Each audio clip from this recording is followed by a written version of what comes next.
Solvete omnes mihi nomen est Angela, and I will be talking about Vercingetorix, and my ancient source is Plutarch.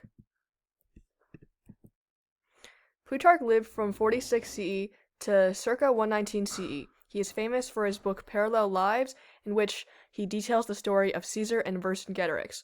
Plutarch's characterization of Vercingetorix is quite positive and shows less prejudice against Vercingetorix than it does towards Caesar. Both men embody the Roman values of valor, perseverance, and humility. For some geographical context, Vercingetorix's story happens during the Gallic Wars, which lasted between 58 BCE and 51 BCE.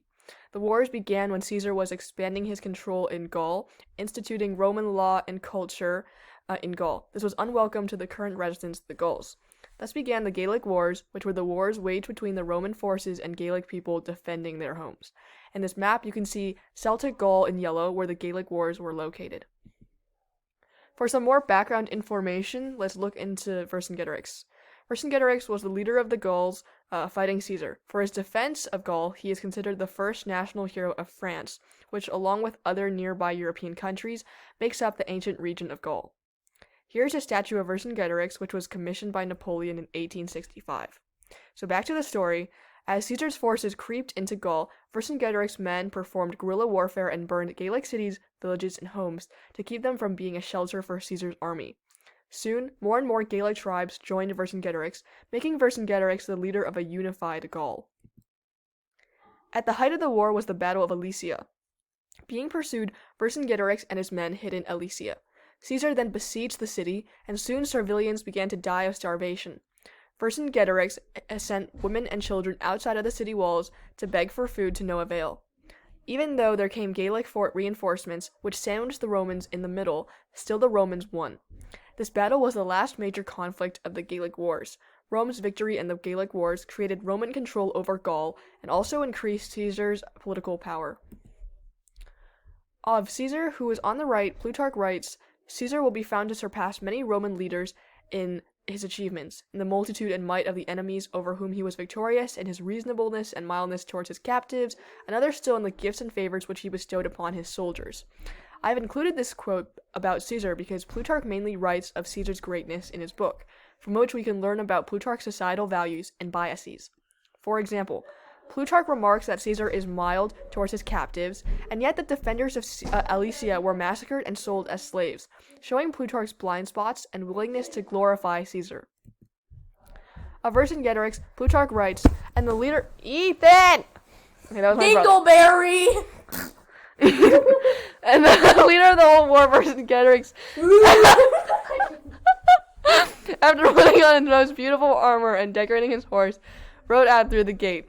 He made a circuit around Caesar, who remained seated, and then leaped down from his horse, stripped off his suit of armor, and seating himself at Caesar's feet, remained motionless. This quote is written about Vercingetorix's surrender. It is one of the few quotes where Plutarch addresses Vercingetorix, as most of Plutarch's account of the Gallic Wars is focused on Caesar. This shows Plutarch's bias for the Romans, with a Gallic perspective left out. Plutarch's description of Vercingetorix here is a dignified warrior. That demonstrates a level of respect that Plutarch has for Vercingetorix, showing us that Vercingetorix's behavior is in line with Roman values. Okay, so the problem with writing very little about Vercingetorix is that historians know very little about what the Romans value about Vercingetorix. But Plutarch, who is on the right, wrote much more about Caesar, so we can learn more about Roman values by looking at Plutarch's descriptions of Caesar in addition to those of Vercingetorix. Plutarch and the Romans valued, first, valor. Plutarch mentions Caesar's determination to fight with his soldiers even when the Romans were in trouble, and his fearlessness in fighting hostile enemies. Plutarch's honorable description of Vercingetorix also may demonstrate an admiration for Vercingetorix's valor in fighting Caesar. Second is perseverance. From his description of Caesar, we can see that Plutarch values Caesar's perseverance in fighting the Gauls. As for Vercingetorix, Plutarch does not demonstrate an outright admiration for his perseverance, but this may be assumed due to how long and valiantly Vercingetorix fought Caesar. Lastly, humility. Plutarch also values Caesar's humility in keeping the same amount of wealth from the war as his soldiers. Moreover, from the second quote, we see that Plutarch values Vercingetorix's humility in surrendering, describing him honorably.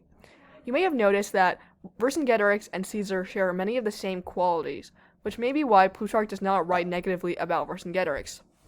In conclusion, the story of Vercingetorix, or the lack thereof, reveals Plutarch's biases for the Roman victor Caesar, as well as the Roman values of valor, perseverance, and humility.